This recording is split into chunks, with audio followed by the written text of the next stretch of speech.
प्यारे विद्यार्थियों, आज हम रासायनिक अभिक्रिया का अन्य प्रकार अध्ययन करें और ये प्रकार है उपचयन अपचयन अभिक्रिया।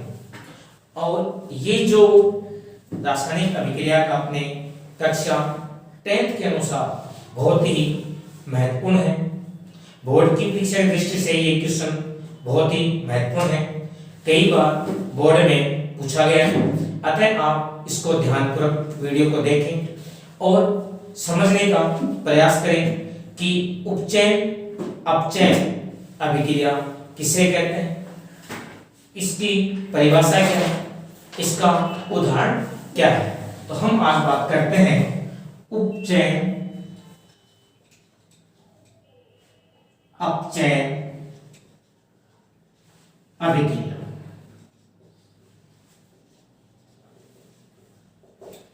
उपचयन अपचयन अभिक्रिया।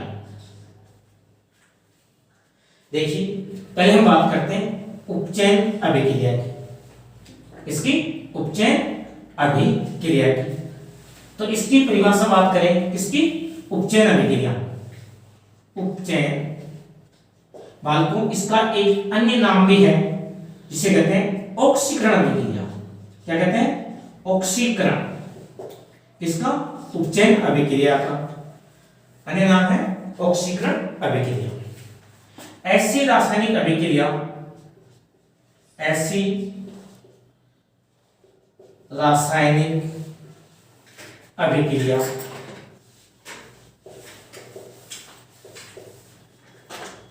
जिसमें ऑक्सीजन तत्व व ऋणी तत्व की वृद्धि हो। क्या हो? वृद्धि हो। ऐसी रासायनिक अभिक्रिया जिसमें ऑक्सीजन तत्व है, यानी कि ऑक्सीजन या अपन कहें ऋणी तत्व की क्या हो? वृद्धि हो, उसे अपन क्या कहेंगे? उपचयन या ऑक्सीकरण अभिक्रिया कहेंगे। उदाहरण देखते हैं हम। उदाहरण, जब हम Cu कॉपर की ऑक्सीजन के साथ क्रिया करवाते हैं तब हमें CuO क्यूप्रिक ऑक्साइड प्राप्त होता है। अब देखिए, इस कॉपर के पास क्या था? ऑक्सीजन थी। यहां पर क्या हो गया? ऑक्सीजन जुड़ गई, यानी कि ऑक्सीजन की क्या हो गई? वृद्धि हो गई। ये कौन सी अभिक्रिया होगी? उपचयन अभिक्रिया, अर्थात ऑक्सीकरण अभिक्रिया हो गई। इसे क्या कहेंगे हम? उपचयन अभिक्रिया या ऑक्सीकरण अभिक्रिया कहेंगे। इसी प्रकार देखें,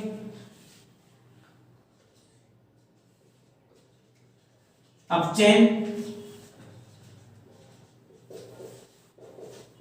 अभिक्रिया। कौन सी अभिक्रिया? अपचयन अभिक्रिया। तो अपचयन जो अभिक्रिया है वो उपचयन अभिक्रिया की उल्टी है। क्या है? उल्टा है। अर्थात अपन क्या कहेंगे? ऐसी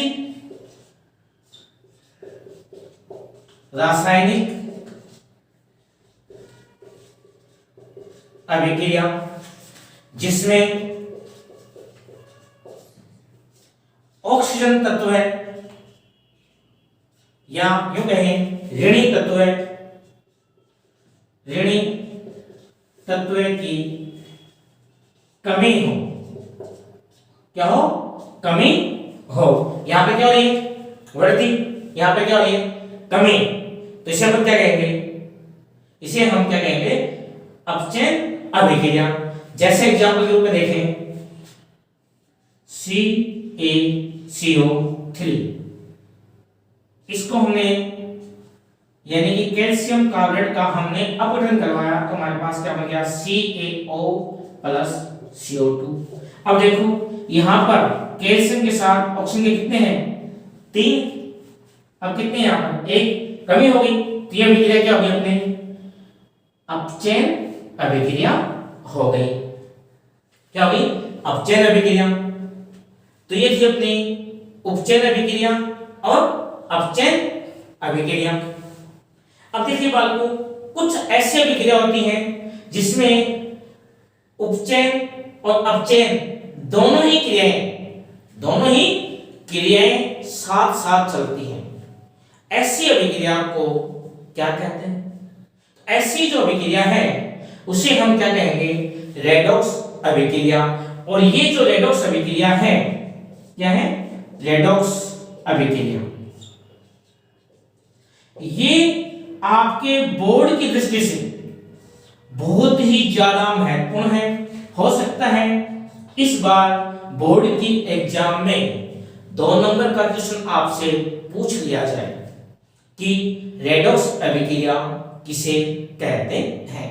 परिभाषा क्या रहेगी? ऐसी रासायनिक अभिक्रिया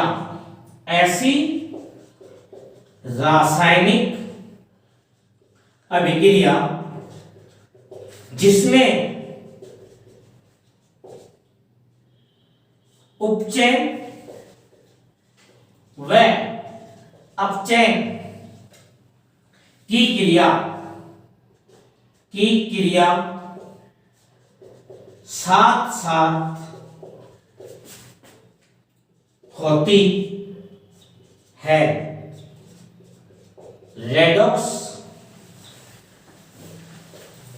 अभिक्रिया कहते हैं। यानी कि ऐसी रासायनिक अभिक्रिया जिसमें उपचयन अभिक्रिया, अपचयन अभिक्रिया दोनों ही क्रियाएं क्या होंगी? साथ साथ चलेंगी, उसे हम क्या कहेंगे? रेडॉक्स अभिक्रिया कहेंगे। इसका उदाहरण देखते हैं बालकों, ध्यान से समझना। जब हम CuO cupric oxide, CuO cupric oxide और किताब में दिया हुआ है कॉपर सेकेंड ऑक्साइड की क्रिया हाइड्रोजन से करवाएंगे। किससे करवाएंगे? हाइड्रोजन से करवाएंगे तो हमारे पास प्राप्त होगा Cu प्लस H2O। अब देखो, यहां से यहां तक अपन चलते हैं बालकों, यहां से यहां तक। इसके पास क्या है? कॉपर के पास ऑक्सीजन है। यहां पर ऑक्सीजन की क्या होगी? कमी होगी। ऑक्सीजन की क्या होगी? कमी हो गई। अब ऑक्सीजन की चूंकि कमी हुई है तो मैंने आपको बताया कि ऐसी रासायनिक अभिक्रिया जिसमें ऑक्सीजन तत्व या ऋणी तत्वों की कमी होती है उसे अपन क्या कहेंगे? अपचयन अभिक्रिया। तो ये हमारी कौन सी अभिक्रिया होगी? अपचयन अभिक्रिया। क्या होगी? अपचयन अभिक्रिया होगी। अब देखिए यहां पर क्या है? हाइड्रोजन। यहां पर क्या हो गया? जल बन गया। इसके साथ ऑक्सीजन क्या हो गई? जुड़ गई, अर्थात ऑक्सीजन की क्या हो गई बालकों? वृद्धि हो गई। क्या हो गई? वृद्धि हो गई। अब जिस अभिक्रिया में ऑक्सीजन का योग होता है यानी ऑक्सीजन की वृद्धि होती है उसे अपन क्या कहते हैं? उपचयन कहते हैं। क्या कहते हैं? उपचयन। अब देखो अभिक्रिया हमारे पास एक ही है, इसमें एक पदार्थ अपचयित हो रहा है, एक पदार्थ क्या हो रहा है? उपचयित हो रहा है। दोनों क्रिया एक साथ हो रही है तो बाल को बताओ ये क्या हो गई? रेडॉक्स अभिक्रिया हो गई। क्या हो गई? रेडॉक्स अभिक्रिया। तो इस प्रकार से ये क्या हो गया? हमारे रेडॉक्स अभिक्रिया का उदाहरण हो गया। जिस पदार्थ के साथ ऑक्सीजन की वृद्धि होती है वो पदार्थ उपचयित होगा। जिस पदार्थ के साथ ऑक्सीजन की कमी होती है वो क्या कहलाता है? होगा अपचयित होगा। तो ये थी हमारी रेडॉक्स अभिक्रिया। अब हमारे पास क्वेश्चन कितने बन गए? 3 बन गए। उपचयन अभिक्रिया किसे कहते हैं? तो हम बता देंगे कि ऐसी रासायनिक अभिक्रिया जिसमें ऑक्सीजन तत्व की या ऋणी तत्व की क्या होती है? वृद्धि होती है, उसे हम उपचयन अभिक्रिया कहते हैं। अपचयन अभिक्रिया ऐसी रासायनिक अभिक्रिया जिसमें ऑक्सीजन तत्व की क्या होती है? कमी होती है उसे अपन क्या कहेंगे, अपचयन अभिक्रिया। तो इसका क्या है, रेडॉक्स अभिक्रिया। तो बालकों, ये जो टॉपिक है ये आपके लिए बहुत ही महत्वपूर्ण है। मुझे आशा है कि आपको ये टॉपिक समझ में आया होगा, इसलिए ध्यान से पढ़ें और अपने जो कमेंट हैं वो अपने चैनल पर जाकर सब्सक्राइब करके मेरे को बताएं कि आपको ये वीडियो कैसा लगा। जय हिंद, जय भारत।